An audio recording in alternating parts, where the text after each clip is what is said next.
I'm always one take. Chris Scotti. Welcome to the Coach Cameron Soccer Podcast. Here with me today is Chris Scotti, a legend of the indoor soccer game. And I'm grateful to have him on the show. Chris Scotti, how you doing?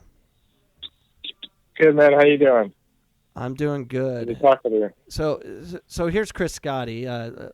If you can just Google him. You Google me, you'll get the ex-prime minister. But if you Google Chris Scotti, you'll find a lot about him. Chris Scotti scored 210 goals and recorded 117 assists in his 271 game career with Portland Pride, Tampa Bay Terror, Baltimore Spirit, Florida Thundercats, Portland Pythons, Arizona Thunder, San Diego Sockers. Who'd we miss? There's more than that.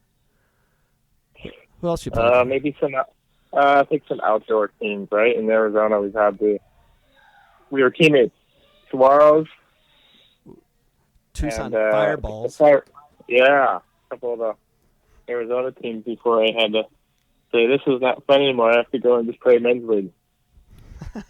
So I have you down so out of 271 games played, according to the internet, you scored 210 goals and 117 assists for 327 points. That's pretty impressive. So those stats correct? I think so. It's so funny because I had kids Google me and told me about the web. I think it was the stats for soccer, and they kind of told me, and I was like, "Hey, how'd you find that out?" So they sent me the link, and then they had a whole bunch of things that they kind of found, and then I went through them and kind of said, "Yeah, my heyday was in the mid-90s when I was, playing, and I think I kind of had a knee ACL, and my stats kind of withered away, and you can kind of see a decline and kind of pick back up. I think with Arizona, it was smaller season, and then San Diego, I kind of had a tough run, and then kind of just hung up my indoor boots after that. Personally, I think there were some calls for me to play in some other teams. And I kind of just said, no, I think I'll just get into more of a career away from soccer. But this is how I think this is how big time you are, Chris. So I have Jessica McDonald's jersey, and I have Chris Scotti's San Diego Sockers jersey. Two of them. That's it. Oh wow. I don't have any. I don't have Messi. I don't have any Ronaldo. I don't have any jerseys. I have the Chris Scotti jersey and Jessica McDonald. That's it. So I've always been fascinated with your technique, and I was never that technical. I'm really technical today, but I wasn't technical when I was a player. I was more of work really hard and be fast, and that kind of worked for me. But so tell the listeners, where did you get your technique? You grew up where? You grew up in Seattle area? Where'd you grow up? Actually, Federal Way, and that's has a real history of producing a lot of good soccer players. In fact, there's a lot of players from this area that went to play, higher leagues, college, and also professionally. A lot of Sounders in this area. It's a really weird place to talk about it with some of the other guys around here. It's like, wow, this produced a lot of good players. They just had good youth programs. For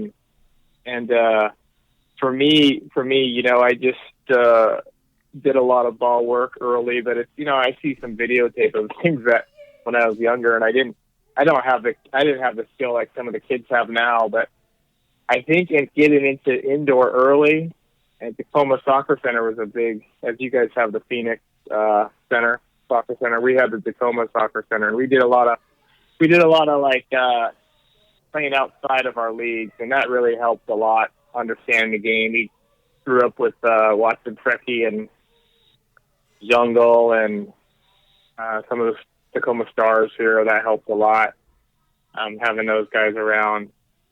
But I didn't really learn more about skill development until I started playing more on the professional level and learned a lot, as you have too. You kind of developed a lot in your adult years, even still developing. But yeah, that's kind of my genesis.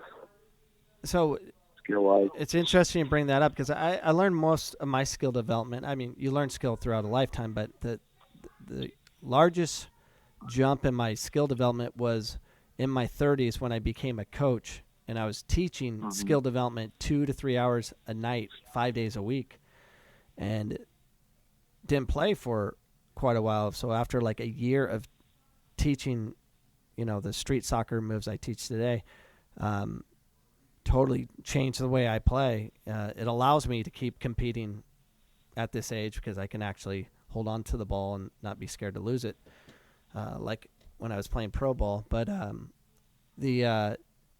so you think a lot of your skill acquisition happened in adulthood from other players? I think that I think that was a big part of it too, just watching players. But I think in college too, I remember going through a whole. I had a good coach. He just passed away, Jimmy Conway.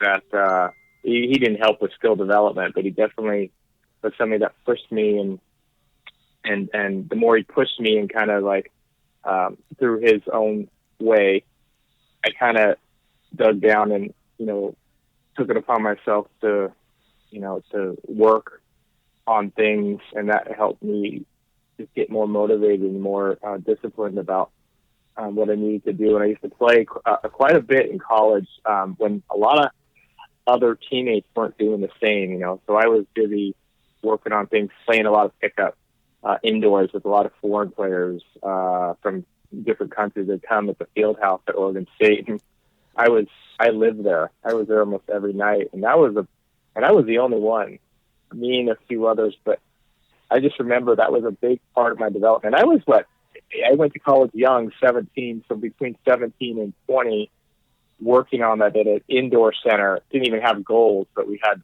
youth hockey goals, and I used to play there. I remember playing there for straight 3 years, and I kind of developed quite a bit in those years too until my senior year. I did well in the league and then got drafted.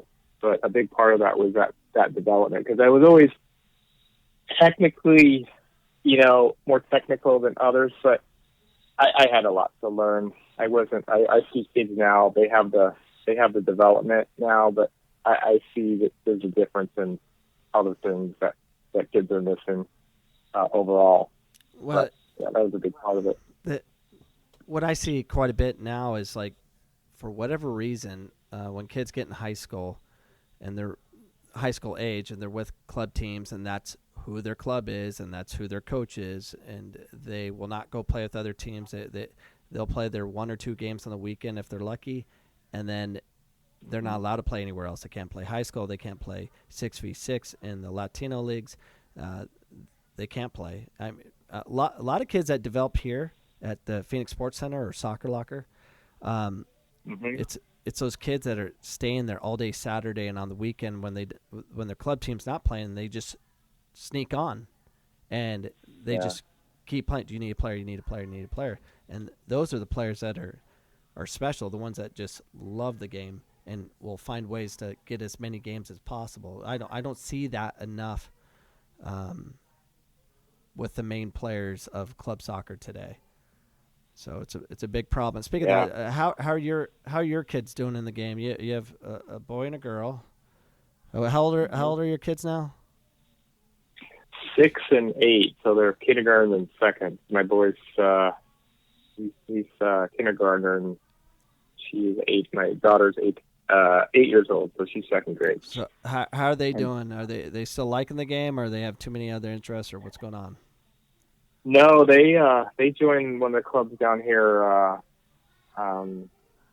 the Tacoma Club,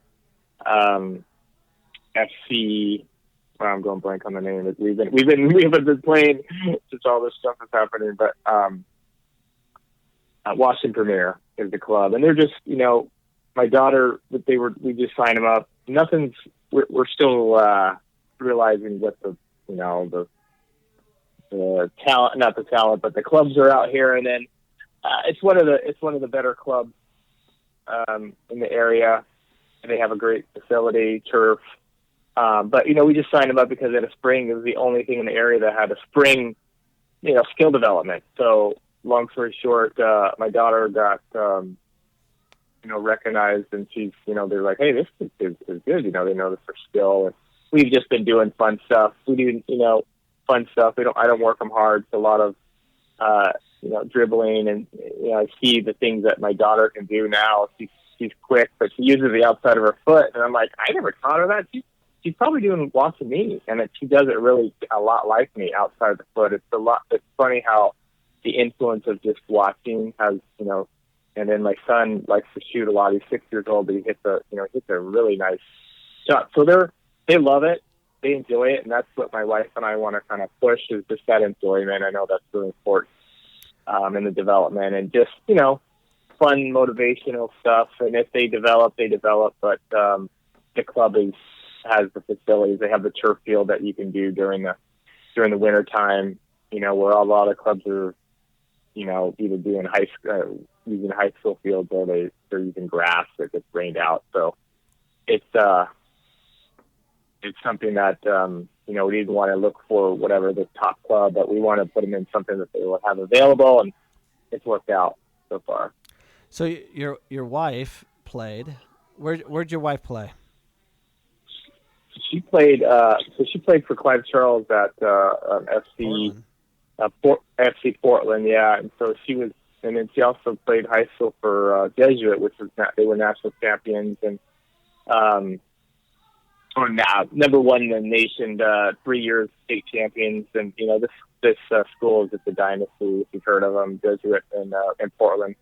And so she came from a really good supported club in high school with great coaches. She had Shannon McMillan as a coach, and then Clive Charles and Steve Fenna, which are just all legends in their own right. And then she went to Oklahoma State, and then she did it for a year, but she's still a soccer enthusiast and supports the kids.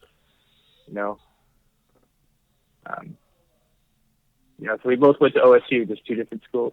Yeah. So, well, that's nice. Your children have a mother and father that played. So hopefully you guys have enough opportunity to play 2-on-2. Yeah, we do that often. But especially now with everything going on, we just are doing that. And the kids are competitive. They battle with each other, and we just got to pull them apart. We try not to promote that, but you can see it happens naturally. And that's another reason of development, is the kids that are motivated to play without us even being there. They want to play. And that's the difference, is, when the kids drag you, they say, hey, Dad, come on, get out here. And that's where we're like, well, this is what I wanted. I don't want to have to drag my kids to get there, because they're always motivated to get to, the practices. And we help them, give them pointers here and there, but just try to let them develop on their own. So I have, I'm doing a podcast with Renee Ortiz tomorrow at 10 a.m.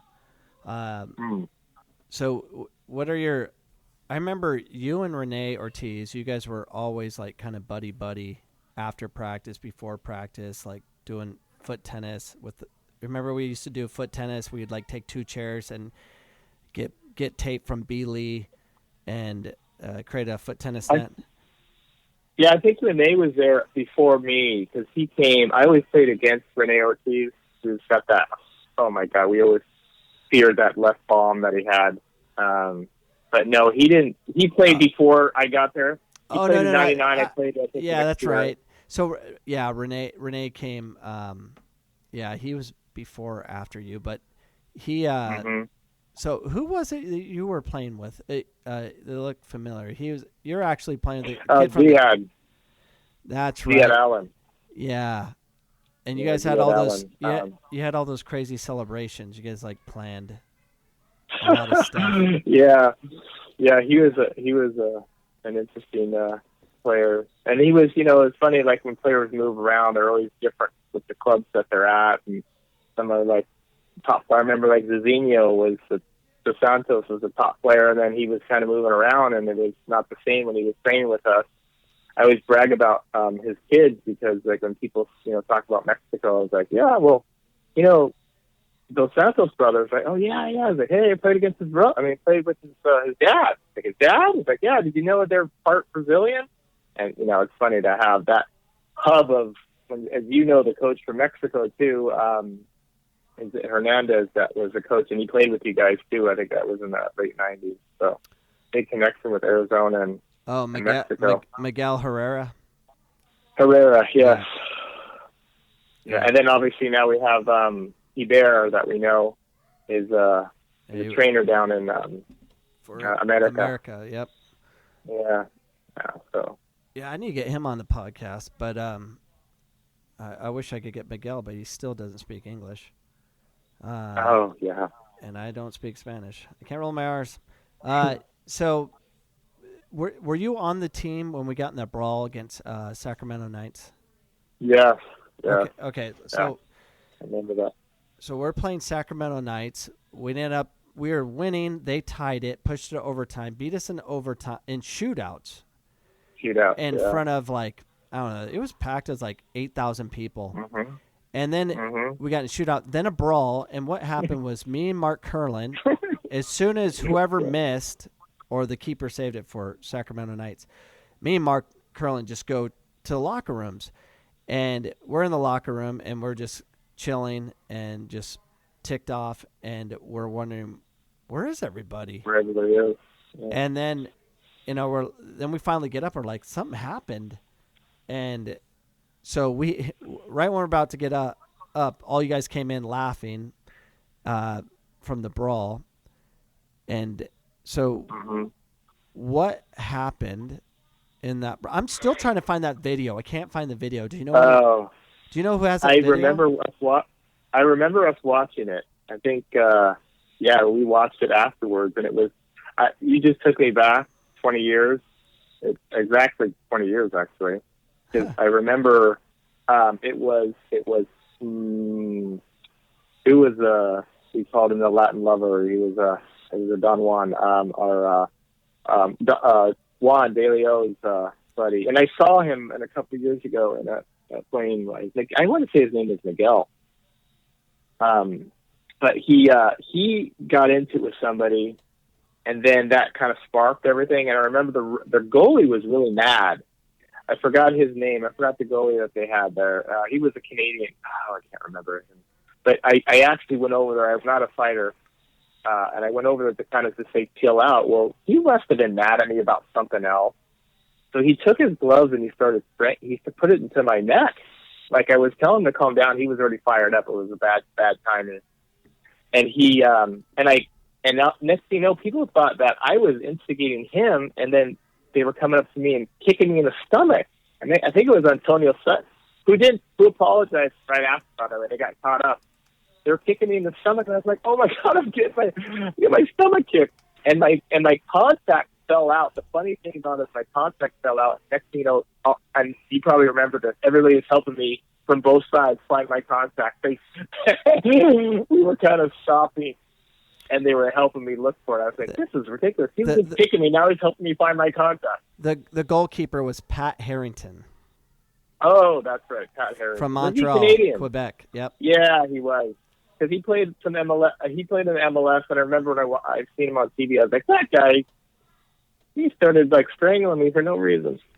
So yeah, and then it was okay after that. I think I remember a couple of the players were saying, "Hey, it's all good, guys. We got it all out of us." So because those guys were, I think we got along with them fairly well with Sacramento. Yeah. So I remember Mac McGee had one of their players off the ground in a choke, just a hand choke against a glass, and no one would touch Mac McGee because he looked like Eazy-E on steroids, and no one was going to mess with him. And then, who was the captain from Texas? He was a kid. He was a forward, wasn't he? Short, but a good player. Defender. He ended up being the coach. Oh, yes. That was Frazier. No, Frazier. Ian Frazier. no, yeah, that was a player coach for No? Sacramento. I'm talking about our player, Oh, that was Gary Young. Gary Young. So Gary Young had one of their players in an arm bar. So I didn't even know what an arm bar was. You remember he had the guy, he literally jumped on him and was upside down with him in an arm bar. Well, that's before people even knew what an arm bar was. And which was crazy. And then everything was going crazy, and me and Mark Curlin are just in the locker room just hanging out. I want the footage of it. Now, you remember, they had another game the next day, and they sold out because of yeah, they sold out, and there's no charges pressed. The indoor, no one got in trouble. Remember, no one got suspended because Sacramento was so elated that it was 8,000 for that night, and then they sold out the next night because of the amount of news coverage they got from that game, because that game was on TV. It was a live game, and because and it was a good game too. Yeah. 6-6, I believe it was. Overtime, the home team wins in shootouts, brawl. You can't get more than that. Yeah, so, that's a good.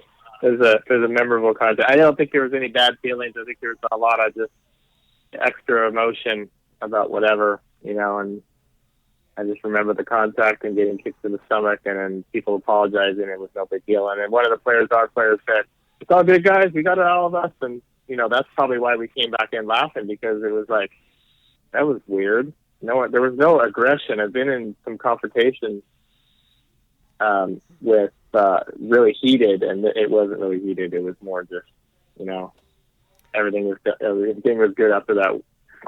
So yeah, but I want to get that video. I want that bad. Someone has it, and I need to find someone. Yeah, probably. So, do you have the old film? You know what? My a buddy of mine, Jimmy Bizot, he told me there's a couple people that I've gotten contacted by, some that are looking up old teams and old footage and old and sending me information like, hey, can you sign this, because they have like pictures. But there is a guy that has all the film and will make copies for people. He's got so Jimmy played Bizot. He played a goalie. And he's got all the footage that he's played, and the guy shipped it to him. So I never got a hold of the guy. I don't think he does that anymore, but that would be the way to do it. Because I think a lot of the stuff, old footage, some of it's on YouTube, as you know, and some of them it's probably in the attic somewhere of some, former owners. I would love to get the film of every time we played in Mexico against who was it? Monterrey. Monterrey, yeah, that's true. I had my best games in Mexico. My first professional goal was in Mexico. We beat Monterrey La Raza in 1997 when they won the championship. Or no, they didn't win the championship, but they were good. Yeah, I scored a shorthanded goal on them, and that was my first goal, and I scored the game winner. Where my first two professional goals was in Monterrey. I always played well there. And you had some they had their all those guys were playing. Zizinho and what's the kid's name? Chile. He was a good player. Yeah. No, not Ferris. I was talking about the other Lopez. Kiki Lopez. I think it's Marco Lopez. He was a terrific player. They were stacked. They were better than us. But that's a good result. I think you have that on some of your footage for your video, too, scoring in Monterrey. I can't miss that field. I scored every time I was in Mexico. Like, I always had 2 or 3, but not at home. I had problems at home, but I always did better away. Well, Chris Scotti, so what are you doing with soccer now? You're a teacher now, or wait, what are you doing teaching? You're more of a counseling. You're a counselor. So counseling. I kind of I'm more of just I like to just kind of I still get a lot of people calling me to do, not a lot, but over the years, it's a lot of freelance, what do you call it? Just promotion, and just students, a lot of students call me, former students call me for recommendations for colleges, and I just like to observe a lot of and see a lot of development within the state, and I'm just so many contacts from former coaches and players that have become coaches that just kind of stay in touch with them and how things are going with the game. Obviously, like to watch it, but really just try to promote the game and try to help players get to that next level, especially when they're going from high school to college. It's sort of under the radar, not so much coaching anymore. Now that my kids are playing, I go under the radar now, and people find out. I have a lot of former, I don't know what you call them, teammates or some players that I played against, and they find out that my kids are in clubs now and playing, and they want me to coach. Yeah. I'm out, man. I'm done. I've been out 4 years maybe, and I'm just doing college and high school. College. That's it. So I see a lot of the, but that's good. There's a lot of you're still having a big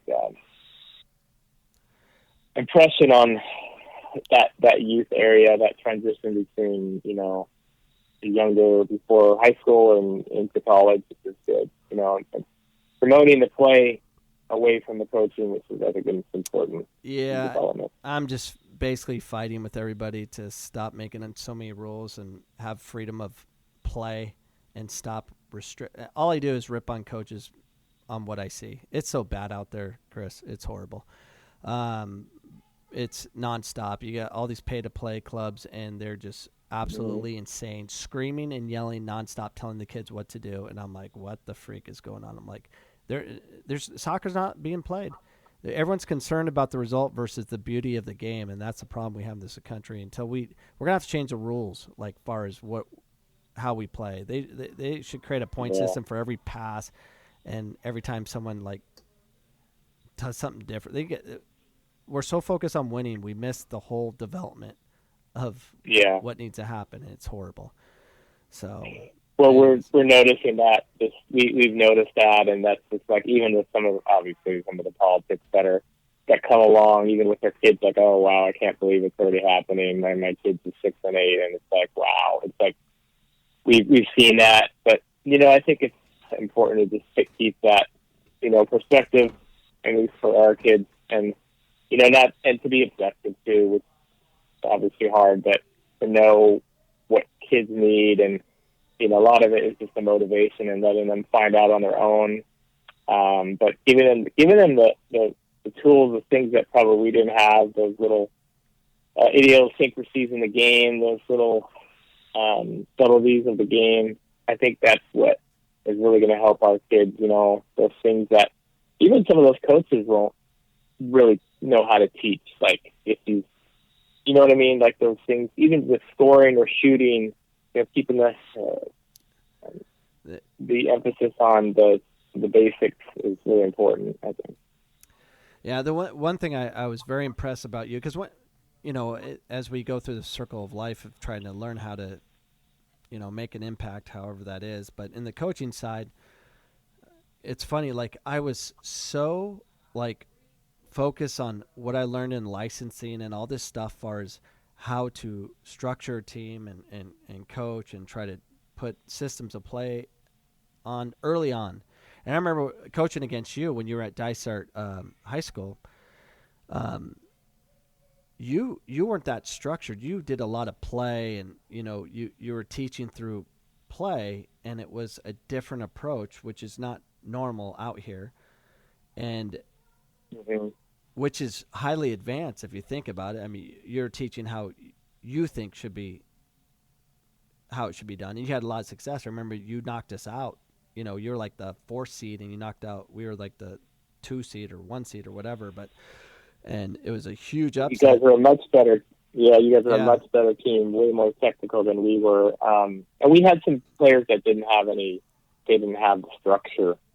They had a little bit more, did have ability, but they were, we had to go with the strengths that we had. I think that's kind of how I was coaching, the strengths that we have. And that's probably where we really agree with, is like, I think a lot of the coaches out there, they try to mold players into players that they're not.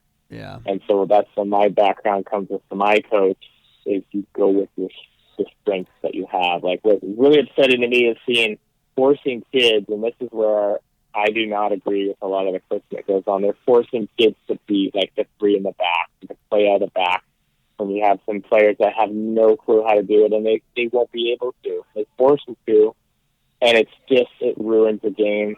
When kids are good in the air and want to win the ball all the time, they make them try to play out of the back, and it's just it's interesting to see it in the club now. I'm noticing that just the younger coaches are trying to coach players to do things they're not able to do, and that's where I differ as a coach.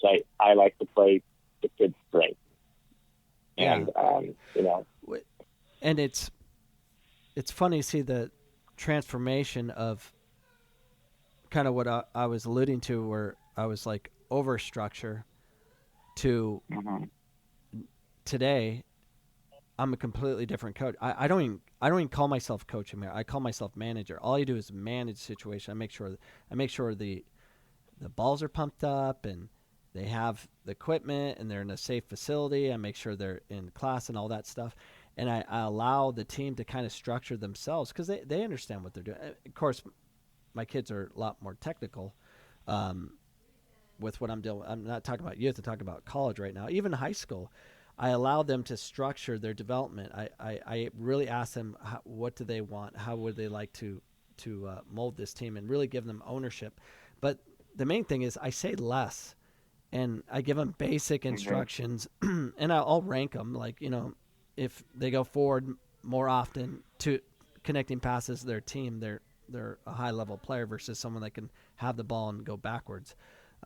Anyone can go backwards and connect passes, but can you go forward and connect passes? Those are the technical players. But it's funny how the game can solve itself, and if you play them to their strengths that you're alluding to, put them in a position that they can have success, but allow them to actually think, because it's hard to focus on your strengths if you have someone on the sideline telling you what to do. You have no strengths. You're a flipping puppet. And so it's interesting what's going on in this country. We do have talent in this country. We just don't develop that talent, because they're not allowed to be developed, because they can't afford it for the most part. And this whole pay to play because parents that pay it, they want results, and that's a big problem. It's the wrong results. They want to win this Saturday. They want to win right now. Even though we're in quarantine, they want to win somehow. And I don't even know how they're going to do that. But hopefully they're training at home. But Chris Scotti, I'm going to have you on again, maybe in person. So hopefully this stupid coronavirus goes away and we can hang out this summer at Bainbridge Island or your house. But that'll be great. That's what I'm hoping. But now I got my music on. You can't hear it yet, but you'll hear it when this airs. This is This is Coach Cameron with the great Chris Scotti, the indoor legend, the number, I think, 6. Are you number 6 all-time leading goal scorer in indoor history? Oh, God, no. I think I'm number 9 in the CSL. 9, that's good enough.